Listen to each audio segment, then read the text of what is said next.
The cardigan was coral-colored, hand-knit with uneven stitches along the collar where Margaret Davies had repaired a moth hole the previous autumn. She wore it every Tuesday to the farmers' market in Willow Creek, Tennessee, a town of 4,000 souls tucked between the Cumberland Plateau and a slow-moving river that turned copper in late afternoon light. On the morning of September 12, 1998, Margaret folded that cardigan over the back of a kitchen chair, poured herself black coffee from a percolator that had outlived 2 husbands, and told her daughter Linda she was walking to the post office to mail a birthday card to her sister in Knoxville. The September air smelled of cut grass and diesel from the school buses making their rounds. Margaret was 71 years old, 5 feet 2 inches tall. With silver hair she kept in a practical bun secured with tortoiseshell pins that had belonged to her own mother. She left the house at 9:15 in the morning, wearing sensible walking shoes and carrying a small brown purse. She never arrived at the post office 3 blocks away. Linda Davies Porter discovered the absence around noon, when she returned from her shift at the county library and found the coral cardigan still draped over the chair, the coffee mug half full and cold, the front door unlocked in a way that felt wrong the moment she turned the handle. Margaret always locked doors. Always. It was a habit ingrained from decades of practical caution, reinforced by evening news reports and small-town gossip about break-ins 3 counties over. Linda called her mother's name through the small ranch house, her voice rising with each repetition. She checked the bathroom, where Margaret's toothbrush sat dry in its holder. She checked the backyard garden where tomato plants sagged under their own weight, splitting their skins with ripeness no one had harvested. She opened the garage where an old Buick sat gathering pollen, its hood cold to the touch. She called Margaret's 2 friends, both of whom had not heard from her since Sunday services.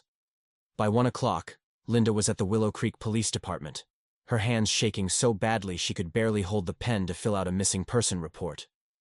The desk sergeant, a man named Bill Rutherford, with kind eyes and a methodical manner honed by 30 years of small-town law enforcement, asked standard questions while taking notes in careful block letters. Had Margaret seemed confused lately? Any medication changes? New acquaintances? Unusual behavior in the days before? Linda answered no to everything, her voice climbing higher with each question, the reality settling in her chest like cold water. Her mother was sharp as ever, still beat her at Scrabble every Sunday, still balanced her checkbook to the penny, still remembered birthdays and recipe measurements and the names of everyone's grandchildren. There was no reason for this, no warning, no sense. The search began within the hour. Willow Creek was the kind of town where everyone recognized everyone, where absence registered immediately like a missing tooth. And by late afternoon, 30 volunteers walked gridded sections of downtown calling Margaret's name past the shuttered hardware store and the diner with its peeling paint and smell of fryer grease that never quite left the air even after closing. The fire department brought in a tracking dog, a German shepherd named Ranger who circled the post office steps twice, then sat down and whined, his tail tucked in confusion. The scent trail ended there, at the base of limestone steps worn smooth by decades of footfall, as though Margaret had simply evaporated into the Tennessee humidity that pressed down thick and wet even as evening approached. That first week unfolded in a fog of activity and dread that Linda would later remember in fragments, like trying to reconstruct a shattered plate. She took leave from her job at the library where she had worked for 15 years, shelving books and helping patrons navigate the card catalog system. Her husband Frank printed 500 flyers on canary yellow paper at the print shop where his cousin worked, Margaret's driver's license photo duplicated in grainy black and white beneath bold letters that seemed to shout into the void, "Missing." They stapled them to telephone poles until their hands cramped, taped them in gas station windows and grocery store bulletin boards, left stacks at the Piggly Wiggly checkout where cashiers promised to hand them out with every transaction. The local television station in Chattanooga ran a 30-second segment during the evening news, Margaret's face appearing between a story about county taxes and one about high school football. Tips trickled in with frustrating regularity, each one carrying a weight of hope that collapsed under examination. Someone thought they saw an elderly woman at a rest stop near Cookeville, disoriented and asking for directions. But when police arrived, the woman was 10 years younger and had family picking her up within the hour. Another caller reported a confused woman at a Walmart in Crossville, wandering the aisles and talking to herself. But she turned out to be a resident of the nursing home attached to the shopping center, known to staff and safely returned. A truck driver swore he had picked up a hitchhiker matching Margaret's description on Interstate 40 heading west. But his timeline did not match, and his certainty wavered under questioning. Each false lead felt like a small death. Hope kindled and extinguished in the span of hours. Detective Rutherford, now heading the investigation with the full weight of the department's limited resources, coordinated with the Tennessee Bureau of Investigation. Margaret's name entered state and federal databases.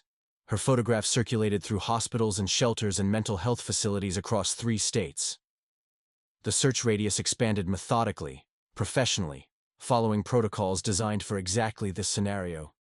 And yet Margaret remained absent from every system, every sighting, every lead. It was as though the earth had opened and swallowed her whole, then closed again, without leaving a seam.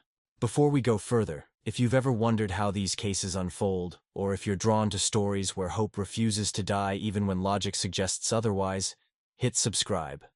We bring you true mysteries with the respect and depth they deserve. Stories that honor the missing and the searchers both.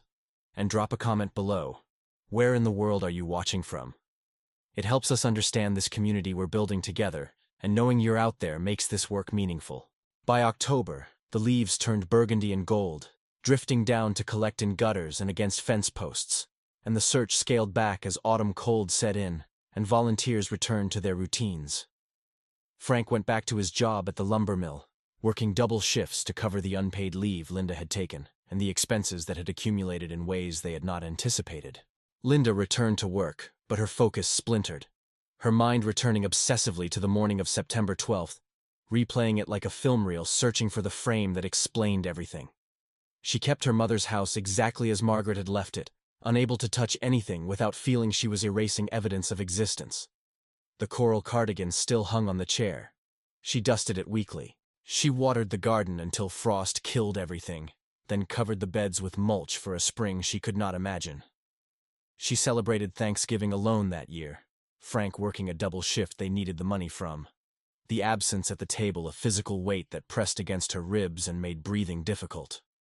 She set a place for her mother anyway, a plate and glass and folded napkin, because not doing so felt like acceptance, and she was not ready for that. Christmas lights went up around Willow Creek, strings of colored bulbs and inflatable Santas and nativity scenes that glowed against the early dark. But Linda left her mother's house undecorated, the windows dark, the silence inside complete. Detective Rutherford called every 2 weeks with updates that were not updates. His voice always careful and kind, always honest about what they did not know, which was everything. No new leads. Case still active. No signs of foul play, but no evidence of voluntary disappearance either. Margaret had no history of dementia according to her physician of 20 years, Dr. Helen Kowalski, who provided medical records showing normal cognitive function at her last physical in July. Margaret had no financial troubles, her modest savings account untouched, her Social Security deposits continuing to accumulate in an account she could not access. She had no secret life anyone could uncover despite interviews with friends and family and neighbors, and the mailman and the pastor at First Baptist, where she had attended services for 40 years. She was simply gone, as though she had never existed, except for the coral cardigan and the cold coffee and the locked door habit that had been broken that one crucial time. The emotional architecture of disappearance is a peculiar kind of torture that defies the normal structures of grief. Grief has a shape, rituals that guide you through, an endpoint however distant where healing supposedly begins. Disappearance offers none of that. It is an open wound that cannot close, a question that screams through every holiday and birthday and phone call from an unknown number that makes your heart stop before you answer. It is ambiguous loss, a term Linda learned later from a therapist she started seeing in 1999, a psychological state where someone is physically absent but psychologically present, gone but not confirmed gone, dead but maybe not dead, and your mind cycles endlessly through scenarios that grow more elaborate and horrifying with time. Linda developed insomnia that persisted for years, her mind cycling through possibilities at 3 in the morning when the house creaked and shadows moved wrong, and every sound could be her mother returning, could be news arriving, could be something that explained the unexplainable. Had Margaret been abducted by someone she knew, someone who smiled and offered a ride? Had she suffered a stroke mid-step and wandered into the woods that bordered the south edge of town, succumbing to exposure in terrain too thick for searchers to fully cover? Was she alive somewhere, unable to communicate her identity, trapped in a system that had lost track of her, living under someone else's name in circumstances Linda could not begin to imagine? The not knowing became a second presence in Linda's life, a shadow companion that followed her through grocery stores and parent-teacher conferences and summer evenings when the cicadas screamed their ancient songs, and she wondered if her mother could hear them wherever she was. By 1999, the investigation had effectively stalled, filed in the drawer of cases that remain open because closing them feels like betrayal, but continue mainly in name rather than active pursuit. Rutherford retired that June after 3 decades of service, handing the case file to a younger detective named Angela Reeves, who inherited a dozen cold cases along with Margaret's, each representing someone's worst nightmare filed in manila folders that smelled of old paper and stale coffee. Reeves was thorough and methodical and genuinely cared, but she had limited resources and a county budget that allocated more funds to speed traps than missing persons, a reality she explained to Linda with apologetic honesty during their first meeting. Reeves sent Margaret's information to the National Missing and Unidentified Persons System when it launched in 2007. A centralized database that finally connected law enforcement agencies across state lines in ways that had not been possible in 1998. She uploaded dental records Linda provided, X-rays from a root canal in 1995, and DNA extracted from a hairbrush Linda had saved, kept in a plastic bag in her freezer like a talisman against total loss. But the years accumulated like sediment, each one burying the case a little deeper in databases that grew exponentially. Margaret's entry becoming one line among thousands, then tens of thousands, a needle in a haystack that grew larger every day. Linda kept searching in her own way, driven by something deeper than logic, a refusal embedded in her bones that would not accept absence as answer. She joined online forums for families of missing persons, digital spaces that had emerged in the late 90s and early 2000s, places where people understood the specific agony of ambiguous loss without needing explanation. She learned terms like endangered missing and involuntary disappearance, and long-term missing persons. She discovered that elderly people could vanish into bureaucratic cracks more easily than anyone wanted to admit, especially if they had no identification, especially if they ended up in systems that did not communicate well with each other, which in 1998 was most systems. She learned that hospitals sometimes admitted Jane Does who were later identified, but only if someone was actively looking and knew where to look, and had resources to pursue leads across jurisdictional boundaries. She learned that nursing homes occasionally housed residents with no memory of their previous lives, people who had simply appeared one day in emergency rooms or police stations, unable to provide names or addresses, and been placed in care under temporary identities that became permanent through bureaucratic inertia.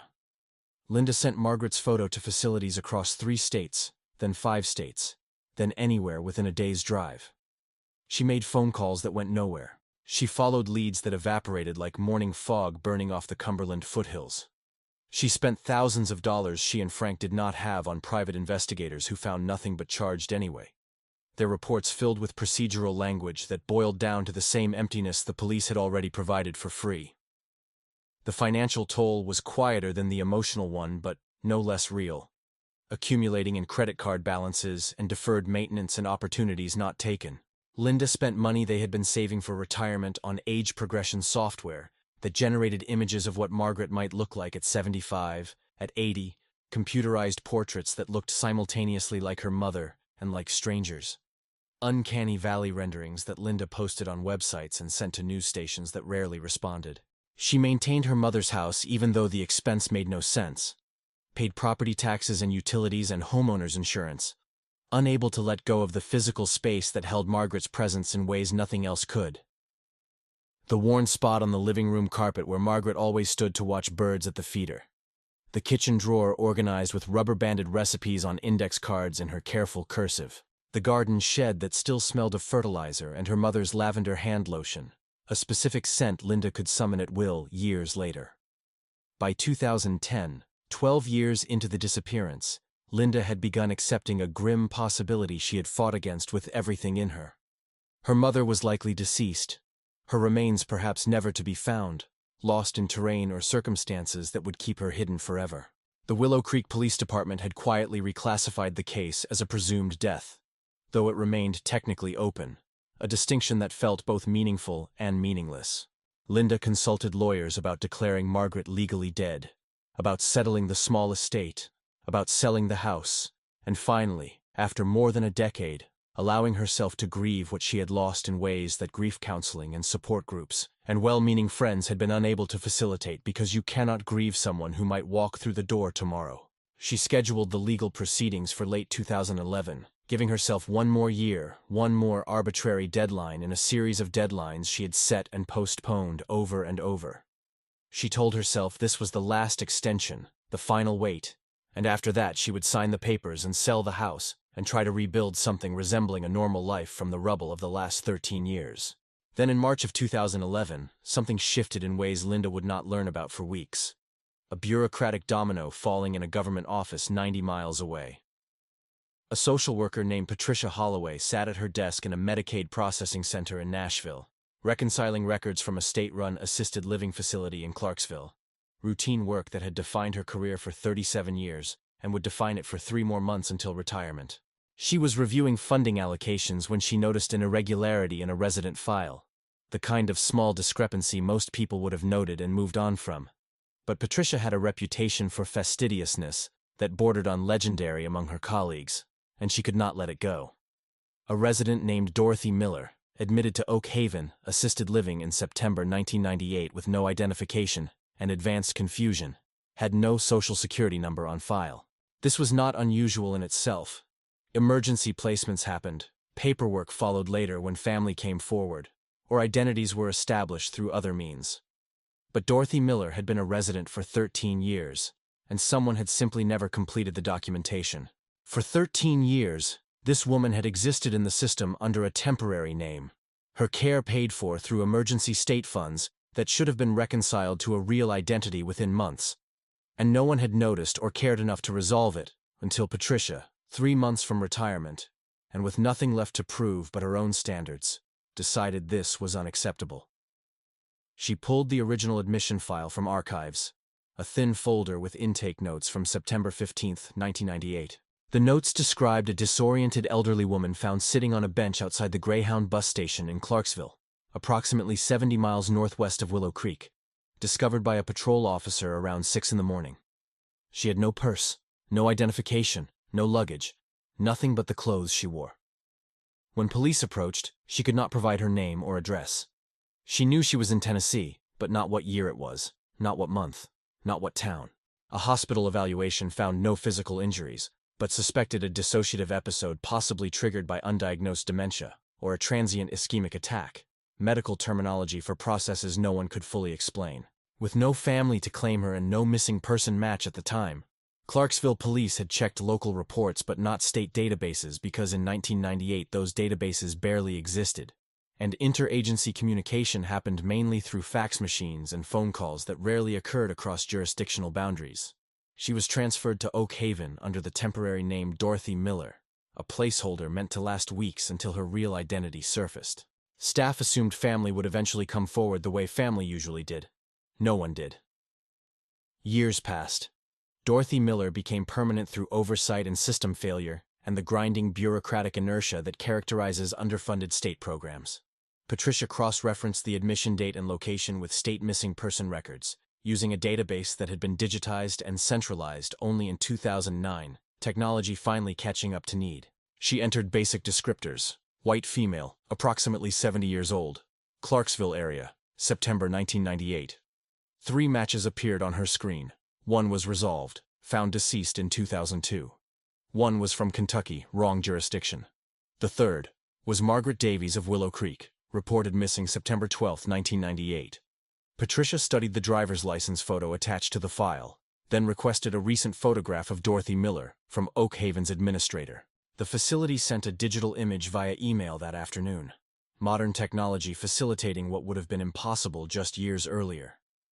The resemblance was striking but complicated by 13 years of aging and institutional life, changes that alter faces in ways both obvious and subtle.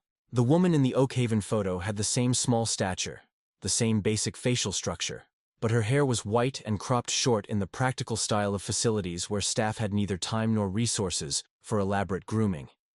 Her expression in the photo was vacant in the particular way of people who have spent years in fog, eyes looking at the camera but not quite seeing it, present but absent in ways that unsettled Patricia, even through a computer screen. Patricia called Detective Reeves in Willow Creek, her voice professionally neutral as she explained what she had found. Careful not to oversell the possibility because false matches happened, and families got hurt, and she had seen it before. Reeves, who had reopened Margaret's file twice in the past decade only to close it again when leads evaporated, felt a familiar, cautious hope mixed with skepticism that came from too many disappointments. But she called Linda that afternoon, her voice careful, explaining that there might be something, might be nothing, they needed to check. Could Linda come to Clarksville tomorrow to look at someone, just to look? No promises, no certainty, just a possibility that needed examination. Linda took the next morning off work, her hands trembling on the steering wheel as she drove the 90 miles northwest with Detective Reeves. Neither of them speaking much, the weight of 13 years sitting between them like a third passenger. Oak Haven was a single-story brick building surrounded by flat lawn and a chain-link fence, the kind of place built for function rather than comfort. Architecture that spoke of limited budgets and practical necessity. The director, a tired woman named Joyce Brennan, who had been at Oak Haven for 2 decades, met them in a conference room that smelled of industrial cleaner and old coffee, scents Linda would associate forever after with this day. Joyce explained in careful, measured terms that Dorothy, if that was even her name, had been a model resident for 13 years, quiet and compliant, participating in activities when prompted but rarely initiating conversation or expressing preferences. She showed no signs of violent tendencies or distress. She had never attempted to leave the facility, never asked about family, never expressed confusion about her circumstances beyond a general uncertainty about her past that seemed neither to bother her nor motivate her toward investigation. Over the years, her cognitive function had actually improved slightly, though she remained unable to access long-term memories from before her arrival. She knew the names of caregivers, recognized daily routines, could complete simple tasks, could hold basic conversations. She seemed content, or at least not distressed, living in an eternal present tense where yesterday held no meaning and tomorrow never came. Linda asked to see her, her voice barely above a whisper, and Joyce hesitated, citing protocol and patient rights and the need to protect vulnerable residents from trauma.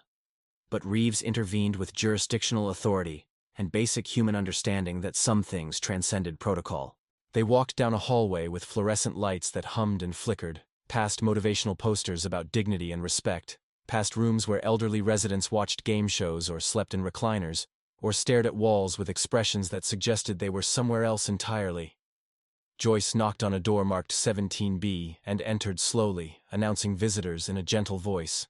The woman inside sat in a chair by the window, looking out at the lawn where 2 squirrels chased each other across patchy grass, their movements capturing her attention in the simple way of people for whom entertainment has become basic and needs few embellishments. She wore a simple cotton dress, blue with small white flowers, the kind of institutional garment designed for easy laundering and modest coverage. Her hands rested in her lap, fingers interlaced in a posture Linda recognized immediately as her mother's, a specific way of holding hands that was both prim and comfortable. When she turned toward the door, Linda made a sound like a small animal caught in a trap, involuntary and wounded. The face was her mother's, aged and softened by time and whatever had happened to her. The eyes still that particular shade of hazel that caught light like amber, the shape of the nose and mouth and chin exactly right, even as everything else felt wrong. But there was no recognition in those eyes, no spark of knowing, no change in expression beyond mild curiosity about who these strangers were and why they had interrupted her observation of squirrels. Linda took 3 steps forward and stopped, her legs unsteady, the floor seeming to tilt beneath her. She said her mother's name, Margaret. And the woman blinked, polite but confused, the way you might respond to someone calling a name that is not yours. Linda tried again, her voice breaking around the syllables. Mom, it's Linda. It's me. It's your daughter. Do you know me? The woman's expression remained pleasant but blank, a stranger's kindness, and she tilted her head slightly as though trying to understand a question in a foreign language. Linda reached into her bag with shaking hands and pulled out a photograph she had brought, an old snapshot from a family reunion in 1995, Margaret and Linda standing together in someone's backyard, arms around each other, smiling at the camera in a moment of uncomplicated happiness that had existed before everything broke. She held it up, her hands trembling so badly the image blurred. "That's you, Mom. That's us. Do you remember? Do you remember this day? Do you remember me?" The woman studied the photograph with mild interest, the way one might look at someone else's vacation pictures or historical documents from a time you did not personally experience, examining faces that held no personal meaning. She looked at it for perhaps 15 seconds, her expression neutral and vaguely pleasant. Then she looked back at Linda with eyes that were her mother's eyes in every physical way but empty of everything that had made them her mother's, and she said in a voice Linda had not heard in 13 years, "I'm sorry, dear. I don't remember any of that. But you seem very nice. Is this your mother in the picture? She looks kind." The words were gentle, utterly sincere, spoken with the simple compassion of someone trying to comfort a stranger, and they shattered something in Linda that had somehow remained intact through all the years of searching. A last fragile hope she had not even known she was still carrying. Her mother was alive. Her mother was here. Her mother was gone anyway, erased from the inside, and Linda did not know which version of loss was worse. The identification process took 3 weeks of testing and cross-referencing and bureaucratic procedures that felt both necessary and cruel. DNA extracted from the hairbrush Linda had saved 13 years earlier matched the blood sample Oakhaven provided. Dental records aligned perfectly with X-rays from Dorothy Miller's file. Fingerprints, which the facility had taken during admission and kept on file, matched prints on file with Margaret's driver's license from 1997.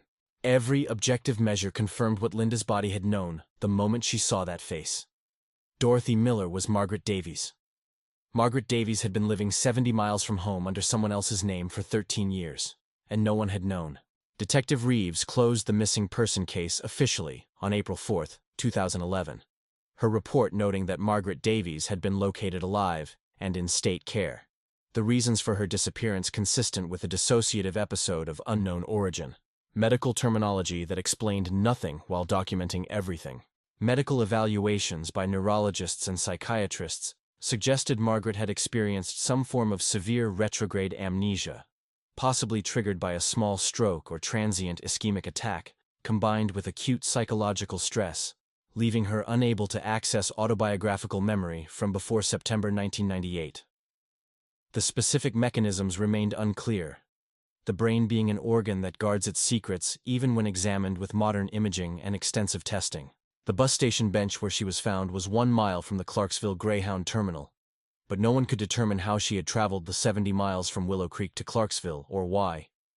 The ticket agent from 1998 was deceased. Security footage from that era had been recorded over countless times, standard practice before digital storage made retention feasible. Bus manifests from September 1998 had been destroyed years earlier per company policy. It was possible she had purchased a ticket. Possible someone had driven her. Possible she had walked or hitchhiked or traveled by means no one would ever determine. The gap between her leaving her house at 9:15 and appearing on a bench at 6 the next morning contained 21 hours that would remain forever blank. A hole in the narrative that no investigation could fill. The administrative failures that allowed Margaret to remain unidentified for 13 years became the subject of internal review at both state and county levels. Investigations that produced reports filled with passive voice and recommendations that would take years to implement, if they were implemented at all. In 1998, state databases were fragmented, communication between jurisdictions sporadic, and protocols for matching missing persons to unidentified individuals inconsistent or non-existent. Clarksville police had checked their local missing person reports, but had no system for checking statewide databases, because those databases barely existed. Oakhaven had filed paperwork with the state, but no one at the state level had cross-referenced it with missing person reports, because that was not standard procedure. Margaret had fallen through a gap that should not have existed but did. A bureaucratic blind spot that kept her 3 counties and a world away from the people searching for her, hidden in plain sight in a system designed to care for her but not to identify her. The question of reunification was legally and emotionally complex. territory for which there were no clear maps or precedents. Margaret could not be returned to independent living. Her memory loss was profound and apparently permanent. Her ability to manage daily life depended on structured support and supervision. Oak Haven offered to keep her as a resident under her legal name, her care now properly documented and funded through her own Social Security benefits, rather than emergency state allocations. Linda, after consulting with elder care specialists and a lawyer who specialized in cases of incapacity, agreed this was the best option. The only option, really, because what else could you do with someone who was alive but unreachable, present but absent? Your mother but also not your mother in any way that mattered? She began visiting twice a week, a 90-minute drive each way that consumed her Tuesday and Friday evenings, a new routine built around someone who did not remember the old routine or recognize the person maintaining it. The visits were strange and painful, and occasionally, in small, unpredictable moments, sweet in ways Linda had not anticipated. Margaret did not remember Linda, but she grew fond of her over repeated visits, looked forward to her arrivals, called her the nice lady who brings cookies, because Linda had learned that her mother, this version of her mother, loved shortbread, and so Linda brought it every time. A small way of providing joy to someone who could not remember joy from one week to the next, but could experience it in the moment, which maybe was its own kind of gift. Linda decorated Margaret's room at Oak Haven with photographs, creating a visual history her mother could not access internally, but could see externally. Faces and places and moments frozen in time. She brought the coral cardigan, carefully cleaned and folded, and Margaret examined it with curiosity but no recognition. Running her fingers over the uneven stitches Linda's grandmother had taught Margaret to make 60 years earlier. Techniques passed down through generations, and now lost, despite the hands that held the evidence still being alive. She played old music, hoping for an emotional trigger. Tommy Dorsey and Patsy Cline and hymns Margaret had sung in church every Sunday for 4 decades. But nothing broke through the wall between then and now. Memory and forgetting. The person who had been, and the person who remained. Neurologists explained in terms Linda only partially understood that the specific neural networks encoding Margaret's pre-1998 life were likely damaged beyond recovery, either through stroke or through the protective mechanism of dissociation that had shut her memory down to escape something unbearable that might have been physical or psychological or both. What that something was, no one could determine. Margaret herself offered no clues, no nightmares, no fragments surfacing in speech or behavior. She lived peacefully in the present, a woman born at age 71 with no past to haunt her and no future she worried about, existing in a narrow band of perpetual, now that seemed in its own way, like a kind of grace even as it was a kind of horror. The medical assessments added a puzzling detail that Linda did not know how to process. Margaret's physical health had actually improved during her years at Oak Haven. The high blood pressure she had struggled with before vanishing was well controlled on medication, her numbers better than they had been in years. The arthritis that had gnarled her hands and made gardening painful had not progressed as severely as expected, her joints still mobile and relatively pain-free. She moved easily, slept well according to staff logs, showed no signs of the chronic stress and anxiety that had defined her final years in Willow Creek. Years when she had worried about money and aging and becoming a burden to Linda and all the small accumulated fears that come with growing old in America without wealth or guarantees. It was as though the erasure of memory had erased something else too. Some burden she had carried for so long it had become invisible, written into her body as tension and elevated cortisol and inflammatory responses. And when the memory went, the burden went too. Linda did not know whether to be grateful or horrified by this. Her mother was healthier as an amnesiac institutional resident than she had been as herself. What did that say about the life Margaret had lived? What did it say about the price of memory and identity and continuity? Linda could not answer these questions. She could only show up every Tuesday and Friday with shortbread cookies and photographs, and hope that somewhere, on some level her mother could not articulate, it mattered.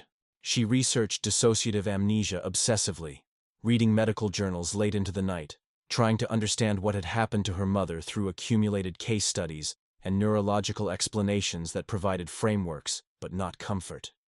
She learned it was rare but real, sometimes triggered by trauma so overwhelming the mind protects itself through forgetting, a circuit breaker that saves the system by cutting power to everything.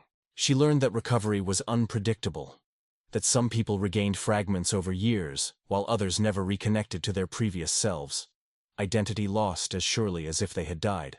She learned that the self we think of as solid, the continuous narrative of I that spans from childhood memory to present moment, is actually a construct maintained by memory, and when memory fails comprehensively, the construct collapses, leaving someone who is genetically you but experientially a stranger. Linda struggled with guilt that ate at her in quiet moments. Had she missed signs of her mother's distress in 1998? Had there been pressures she had not recognized? Needs she had not met? Warnings she had dismissed as normal aging? She replayed conversations from that final summer over and over, examining them from every angle. She remembered her mother mentioning feeling tired, but Margaret had been 71. Fatigue seemed normal, not alarming. She remembered her mother declining an invitation to a church social, preferring to stay home. But Margaret had always been somewhat introverted, especially after Linda's father had died 5 years earlier. Nothing had seemed alarming at the time. Nothing had predicted this rupture. But maybe Linda had not been paying enough attention. Maybe she had been too absorbed in her own life, her own routines, to notice her mother drowning in plain sight. Her therapist gently suggested that this was survivor's guilt, a need to assign blame when chaos offered none, but knowing the psychological term did not make it feel less true. Linda carried it anyway, adding it to the weight she already bore. The legal resolution of Margaret's case required updating multiple systems, bureaucratic housekeeping that took months to complete. Her Social Security benefits were reinstated under her real name, back payments calculated and deposited and redirected to cover her care at Oak Haven. Her Medicare coverage transferred properly, forms filed and processed through channels that worked slowly but eventually worked. The house in Willow Creek, which Linda had been prepared to sell, remained in trust for Margaret's care, its value earmarked for expenses that might arise. The state of Tennessee quietly reimbursed Linda for a portion of the costs incurred during the 13 years Margaret had been a ward of the state under a false identity, a bureaucratic apology that felt both necessary and obscene. Money appearing in her account with a memo line that explained nothing about what the money represented or who had decided on the amount, or whether anyone involved felt the weight of the failure this money acknowledged. Detective Reeves filed a final report recommending protocol changes. Mandatory cross-referencing of unidentified persons against state and federal missing person databases within 72 hours of intake. Annual reviews of long-term institutional residents without complete documentation, better interagency communication between police departments and social services, and improved training for intake staff on the importance of thorough identification procedures. Some of these recommendations were implemented over the following years as budgets allowed and priorities shifted. Others were filed away. Casualties of limited resources and competing demands, well-intentioned suggestions that would wait for the next tragedy to become urgent. Linda created a routine that became the scaffolding of her life for the next 13 years. Every Tuesday and Friday, she made the 90-minute drive to Clarksville, timing her arrival for the afternoon activities period when Margaret was most alert and responsive, such as those terms applied. She brought things from her mother's house, a china teacup painted with roses, a knitted Afghan in colors Margaret had chosen 30 years ago, a Christmas ornament shaped like a cardinal that had hung on their tree every year Linda could remember. Objects that might spark something even if they never did. Totems of a life that continued to exist in photographs and artifacts if not in the mind of the person who had lived it. She talked about the past, about Linda's childhood, about Margaret's parents and siblings, and the 2 husbands and the garden and the church, and all the small joys and large sorrows of 7 decades of living. Margaret listened politely, attentively, the way one listens to interesting stories about strangers. And sometimes she would smile and say, "That sounds like a nice life." And Linda would agree and swallow the grief that lived permanently in her throat like an object she could neither cough up nor digest. On Margaret's 84th birthday in 2015, Linda brought a small cake, and they ate it together in the Oak Haven dining room, surrounded by other residents and the ambient noise of a place where people lived out their final chapters, without scripts or expectations. Margaret enjoyed the cake, said thank you with genuine warmth, and asked Linda where she was from, a question she asked every visit as though it were new. Linda said Willow Creek, and Margaret nodded as though this meant something, though it clearly did not. They sat together in companionable silence, 2 women connected by biology and history, separated by a gap no amount of love could bridge. And Linda thought about how strange it was that presence and absence could exist simultaneously in the same body, that you could lose someone without them dying and find them without truly getting them back. The story found its way into advocacy circles, as these stories sometimes do, passed along through support groups and conferences and the networks of people who work in the shadowy spaces between systems. Linda began speaking at conferences about elder care and missing persons, sharing her experience to push for better systems, turning her private devastation into public purpose, because that was the only way she knew to make meaning from the senseless. She testified before a state legislative committee reviewing protocols for unidentified individuals in institutional care. Her voice steady, as she described the 13 years, the coral cardigan, the shortbread cookies, the mother who was and was not. She helped draft guidelines ensuring that long-term residents without family contact receive regular reviews and attempts at identification, that facilities have clear protocols for documenting and escalating cases of incomplete identity, that the cracks Margaret had fallen through would be smaller if not eliminated entirely. She connected with other families who had lost people to similar bureaucratic failures, creating an informal network that shared information and supported searches and lobbied for changes that came slowly but eventually came. Oak Haven implemented a memory care program, partially funded by a grant Linda helped secure through relentless applications and presentations, that used photographs and music therapy to support residents with cognitive decline. Margaret became one of its first participants, not because anyone expected recovery, but because human dignity required the attempt. While she never recovered her personal history, she responded to certain stimuli in ways that suggested some layer deeper than conscious memory remained intact. Show tunes made her hum melodies she could not name. Photographs of birds made her smile, some recognition below language that feathered things were beautiful and worth attention. The texture of knitted fabric seemed to soothe her, her fingers moving over it in patterns that might have been muscle memory from decades of needlework she no longer remembered doing. These were not memories exactly, but echoes of something deeper. Procedural knowledge the amnesia had not erased. Proof that identity exists in layers, and some layers survive even catastrophic loss. It was cold comfort, but it was comfort. And Linda learned to take what she could get. The coral cardigan hung in Margaret's closet at Oak Haven, carefully preserved in a garment bag Linda had purchased specifically for it, a talisman of the life Margaret no longer remembered. Linda had it professionally cleaned and wrapped in acid-free tissue paper, treating it with the reverence usually reserved for museum pieces. Because in a sense that is what it was, an artifact of someone who no longer existed, evidence of a life lived and then inexplicably abandoned.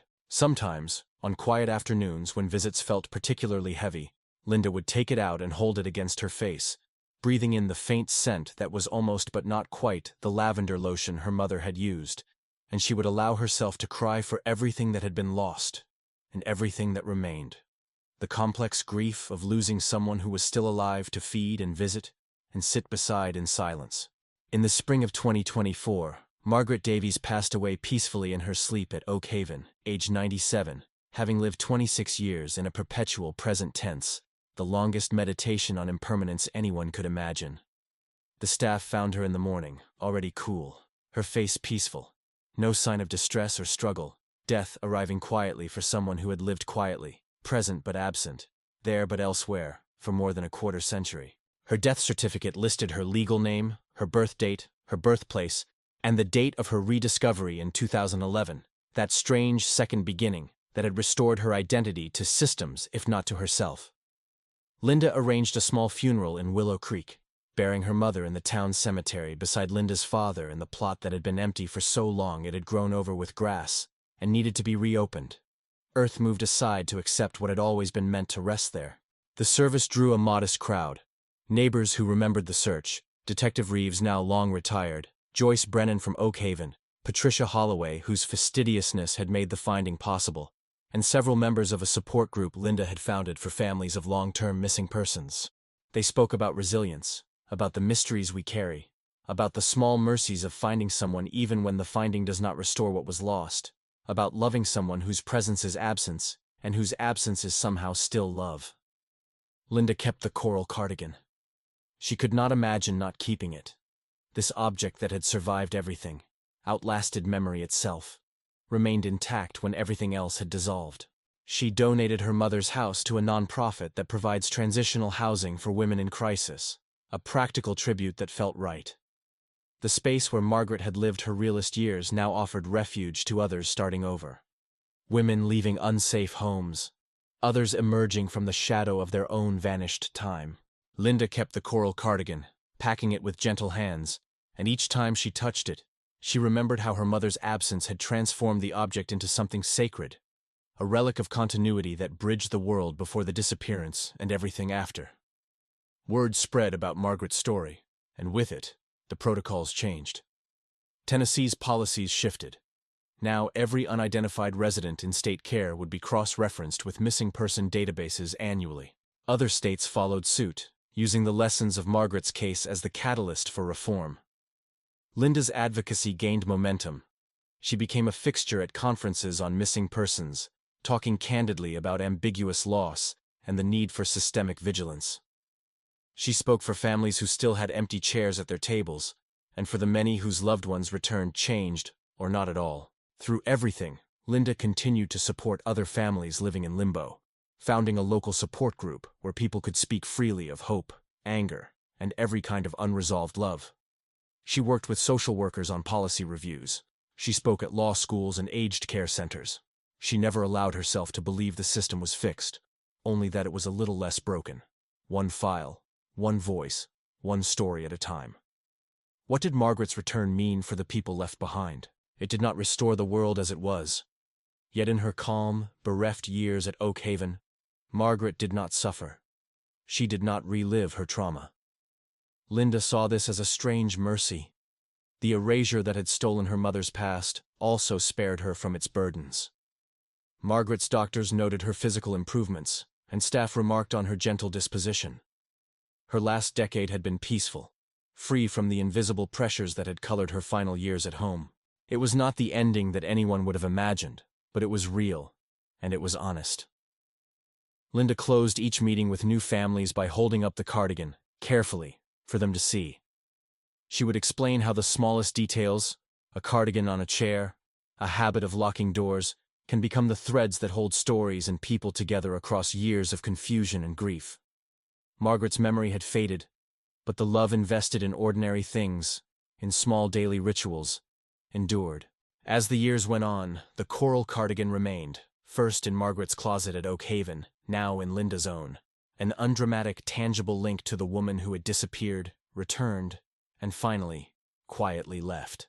The object that had anchored Margaret's ordinary days outlasted the extraordinary. For those who keep searching, and those who wait and wonder, Margaret's story stands as proof. Resolution sometimes arrives in forms nobody could have predicted. Closure comes in increments, and even the lost can find peace, if not full return. The objects, the places, the people you love, they matter in ways no absence can ever entirely erase.